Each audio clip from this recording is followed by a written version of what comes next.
Oi, gente, tudo bem? Espero que estejamos todos bem. E hoje, aproveitando essa onda que está aí no mundo, aqui no Brasil, por aí afora, de falar tudo é transição. Qualquer coisa, não, estamos em transição, estamos em transição. Hoje eu vou lhes abordar um autor que é praticamente uma transição entre tudo que a gente já viu até hoje. Eu vou lhes falar de Baruch Spinoza, ou simplesmente Spinoza. Ele dizia, em suma, que Deus é tudo, tudo é Deus. Simples assim. Ele teve uma vida extremamente infeliz quanto a perdas, pois perdeu a mãe aos 6 anos, duas irmãs, 4 irmãos, o pai, tudo isso até os 22 anos. Então ele tinha um tremendo de um sofrer interior. Ele nasceu na Holanda, em Amsterdã, e filho de pais judeus sefarditas que tinham vindo de Portugal, meio que expulsos, meio que fugindo da Inquisição, pois lá em Portugal eles praticavam um catolicismo de aparência. Aí veio a Inquisição, deu um show em todo mundo que não era católico e eles se mandaram para Holanda. Por que Holanda? Porque a Holanda sempre foi um país, desde então, extremamente aberto ao pensamento, às religiões, a tudo, enfim. Ele nasceu em 1632 e com 24 anos apenas, ele começou a criticar a ortodoxia judaica, até que foi excomungado, ele conseguiu ser excomungado. Por quê? Porque, entre outras coisas, ele dizia assim, Deus não tem um corpo. Os anjos que existiram naquela luta de Jacó com o anjo, isso nada, Jacó teve um ataque epilético. E a minha alma não tem nada de imortal. Não existe essa história de imortalidade da alma, que os anjos eram isso, que os anjos lutaram com Jacó, nada, isso tudo era basófia. Enfim, ele foi apontado, evidentemente por isso, como subversivo, pois ele atacava as crenças de gentes, causando surpresa como que uma pessoa tão jovem pudesse ter tantas ideias contrárias a tudo que era usual na época. Ele cria firmemente, atentem para isso, no racionalismo, ou seja, ele cria na preponderância da razão.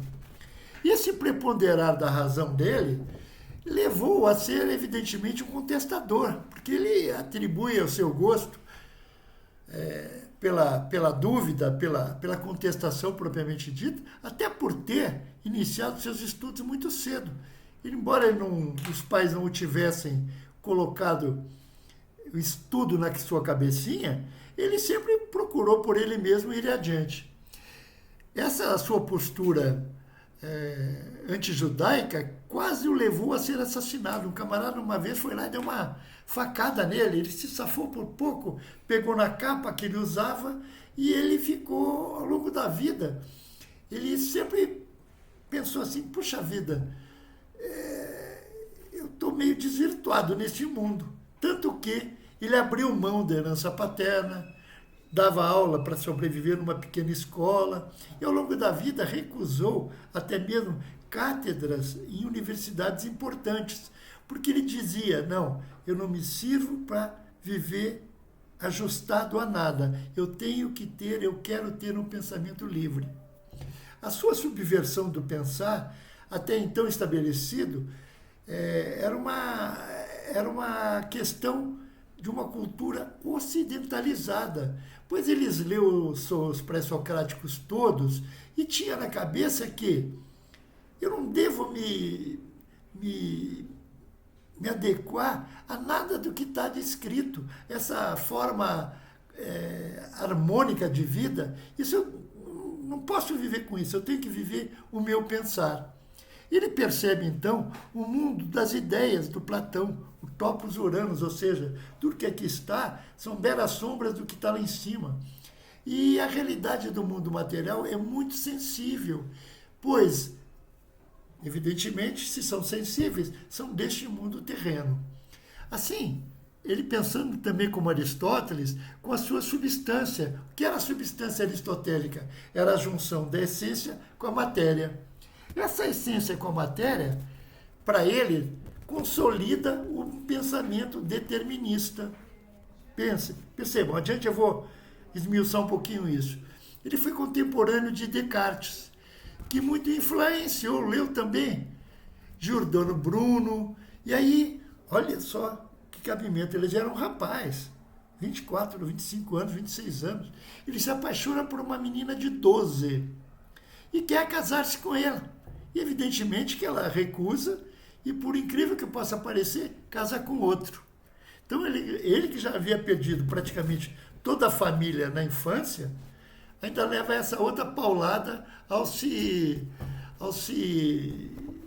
ter um amor não correspondido e, além do que, se sentiu traído. Bom, ela não gostou de mim, ainda foi casar com outro. Bom, diante de tudo isso que estava ali acontecendo, ele aprendeu a fazer lentes de óculos. E sobreviveu praticamente disso, uma verdadeira metáfora, pois assim ele mostrava aos ignorantes que era possível ter uma vista melhor do mundo. Olha por onde ele foi andar, olha que cabeça do cara. Eu vou fazer lente para que os outros vejam tal como eu consigo ver o mundo.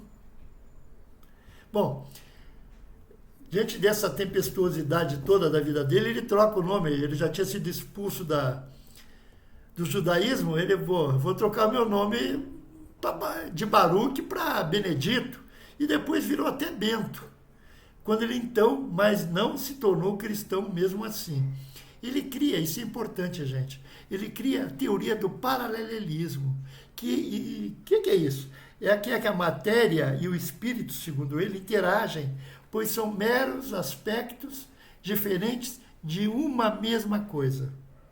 Repetindo, matéria e espírito, para Spinoza, são uma mesma coisa. Isso teve o nome de teoria do paralelismo. Para ele, a substância primordial é Deus. Consequentemente, é monista, pois tudo que existe é formado por uma única substância, que é Deus. Deus é a causa de todas as causas. Deus produz a si mesmo, eis que transcendente e o entende geométrico. Deus é, pois, pensamento e extensão. Ele escreveu várias obras, mas a principal que eu quero destacar aqui foi a Ética. E na Ética ele deixou isso bem claro, pois Deus existe necessariamente não havendo um tempo anterior a Deus, pois sendo ele a própria potência, ele era eterno, consequentemente era a sua própria causa. Deus é infinito porque é único. Deus é imóvel porque se ele se movesse, ele não estaria em todos os lugares. Assim, ele afirma que Deus é transcendente, ou seja, é tudo na natureza, mas está fora dela.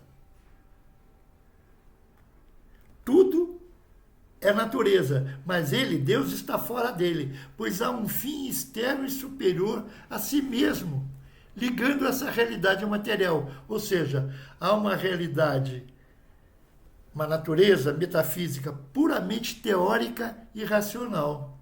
Sustenta ainda que Deus é imanente, ao contrário da transcendência. É aquele Deus imanente que permeia o sensível, o concreto, o mundano, isto é a imanência de uma realidade material apreendida imediatamente pelos sentidos do corpo. Então, repetindo, Deus é transcendente, está fora do mundo, e Deus é imanente, está no mundo.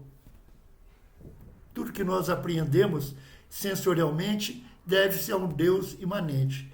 Deus é tudo e a natureza está em Deus, e vai além ao afirmar que essa dualidade monística, transcendência e imanência, contempla a existência do mal, que é a ausência do Deus. E se não percebemos o mal, vejam bem, ele afirma que o mal é a ausência de Deus. E se nós não percebemos o mal, é porque nos falta percepção para tal. Deus, Já deu para perceber que Deus para ele realmente é tudo. Spinoza é o filósofo da transcendência absoluta, pois assegura que não há um Deus criador. Eis que tudo que existe são atributos dessa substância, ou seja, tudo que tem no mundo, na natureza, são atributos dessa natureza divina. Ele faz um libelo, a sua sempre contestação, ao sempre nadar contra a correnteza, ao afirmar que entender, pensar, é ser livre realmente. E só se consegue ser livre realmente se pensa, se entende alguma coisa, pois uma coisa não deixa de ser verdadeira porque simplesmente não é aceita por todos. Não existe plenitude plena. Entendam o que eu quero dizer, plenitude plena. Dizer, não, uma coisa existe independentemente de A, B ou C acreditarem. Se EFG acreditar, está resolvida a parada. O Deus espinoziano, por outro lado, não é o Deus da teologia, porque se fosse, teria criado o mundo do nada. E criar o mundo do nada é o pensamento judaico-cristão. E o nada simplesmente não existia, porque antes do nada, Deus já existia, porque Deus é tudo. Deus tem um corpo, extensão, e age através da razão, do pensamento. Só o homem é apto a pensar, pois animais, plantas, minerais não pensam, pelo menos como nós pensamos. Isso posto, espero que a coisa esteja clara até aqui. Eu admito que seja complexa, mas o pensamento e a razão é a única coisa que nos pertence, portanto, pertence à filosofia. Spinoza acredita na fé e é contra uma fé dominante, pois tem uma força necessária, a filosofia não tem uma força necessária para responder a tudo, mas que ela existe. Ele dá uma quebrada de galho danada na filosofia, não. Nem todo mundo entende filosofia, mas que ela existe, com certeza. Alguns segmentos mais à esquerda desse espectro político querem crer que Spinoza tinha uma preocupação ecológica. Vejam, preocupação ecológica naquele tempo era coisa... nem existia. Não creio, pois, que isso seja uma verdade, pois ele tinha uma visão utilitarista dos animais, das plantas e do meio ambiente. Ele dizia, não, bicho, planta, mineral, isso serve tudo para nos servir. Então, somente.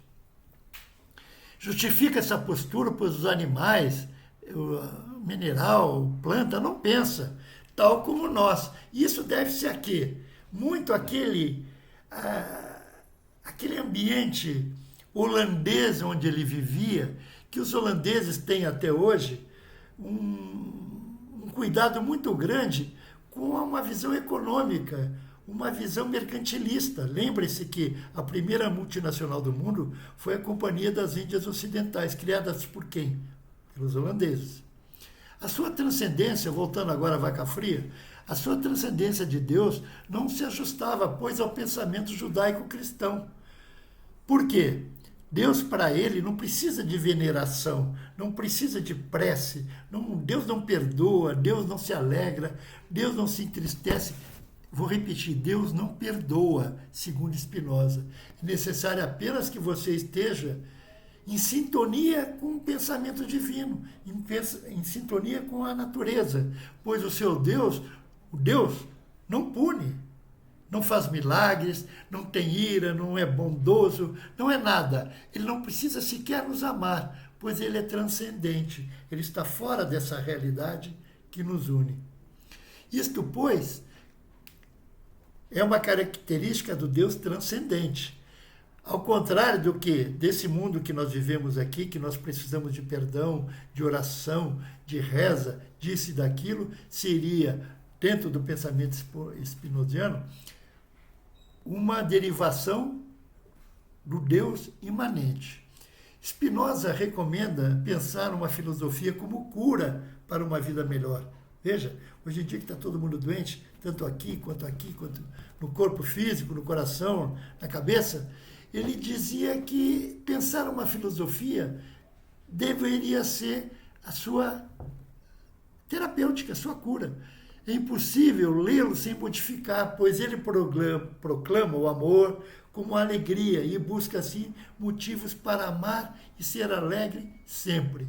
Não crê no livre-arbítrio, pois tudo é determinismo, tudo é destino. Vou repetir.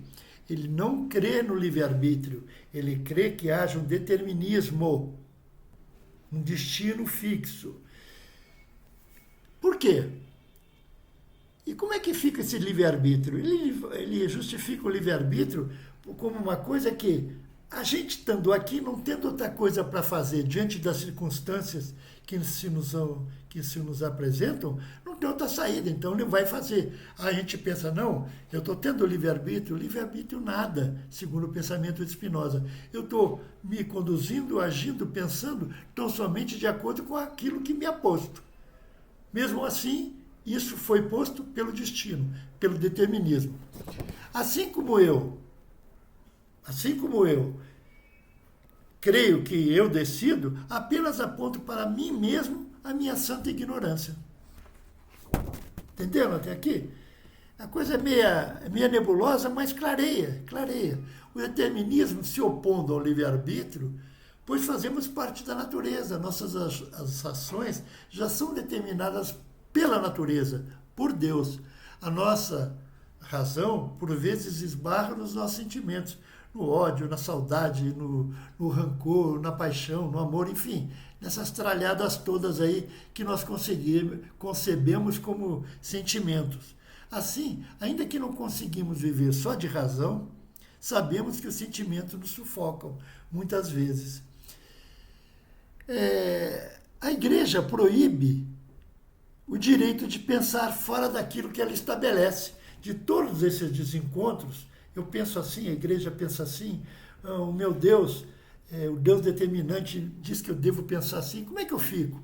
Ele percebe que a vida que lhe escapava, que o seu Deus era absolutamente impessoal e panteístico. Que o Estado, arcabouço jurídico, que o Estado deveria existir para proteger o cidadão, que o poder pensar o que quiser, mas limitando sempre a um poder estatal. Vejam que ele vai de encontro a esses estatismos todos que existem por aí. Por fim, infelizmente, ele morreu de tuberculose aos 45 anos. E quando Einstein, no nosso tempo aqui, foi perguntado se acreditava em Deus, ele disse assim, não, eu creio no Deus de Spinoza. Aqui é importante ressaltar que o pensamento de Spinoza é extremamente panteísta. Em suma, o que é o panteísmo? O panteísmo é uma doutrina que identifica o universo, do grego pan, todo, com Deus. Theos, panteísmo. Ou seja, igual à criação, o universo a Deus, tudo é Deus, Deus é tudo. O termo, panteísmo foi usado pela primeira vez em 1705 por um irlandês chamado John Toland. Ele pregava uma certa religião cultural, o druidismo. Enfim, o que eu quero lhes deixar bem claro aqui, o panteísmo imanente foi impulsionado, foi criado basicamente por Plotino, que era um discípulo de Platão. Ele dizia, Deus está no mundo. Depois, com Spinoza colocou o Deus transcendente, foi o seu criador, o mundo é Deus. Por fim, temos um panteísmo evolucionista que é atribuído a Fichte, a Hegel, a Schopenhauer, que foram seus articuladores. Quando ele dizia, Deus não é o mundo, Deus se faz ou se constitui em algo, mas que algo é esse? É um algo transformador que gesta um contínuo processo evolutivo. E aqui Schopenhauer, Fichte, Hegel dizia que caberia a formação desse contínuo processo evolutivo ao homem. Daí criou-se uma teoria socialista, comunista, existencialista, onde que o homem é o agente propiciador de todas as transformações, sem que haja qualquer interferência divina ou de qualquer outra situação. Aliás, Protágoras, que foi um sofista do século IV a.C., dizia: o homem é a medida de todas as coisas. Aí os caras ficavam nisso aí: o homem é a medida de todas as coisas. Aí vem o Dr. Sartre, aquela doce e nobre figura do existencialismo, e diz: não, o inferno são os outros. Eu sou bom, divino e maravilhoso. Enfim, a Igreja de Roma entende que o panteísmo é um ponto de equilíbrio, sendo Deus um sujeito ativo na natureza e na sua criação, mas não é idêntico a ela, ou seja, Deus transcenderia o mundo, o que se aproxima, de certa forma, ao pensamento spinoziano. Espero que eu tenha conseguido ser claro, um tanto quanto objetivo. Spinoza realmente é uma figura ímpar na nossa filosofia, racionalista ao extremo, sofreu ao extremo. Aquela história das lentes me comove até hoje. Pô, mas por que você faz lentes? Eu faço lentes para que os outros vejam o mundo tal como ele é realmente, tal como eu o vejo. Modesto até certo ponto, não. Tenhamos um início de ano muito feliz, tomara a Deus, e até a semana que vem, se Deus quiser. Um abraço a todos, muito obrigado. Tchau, tchau.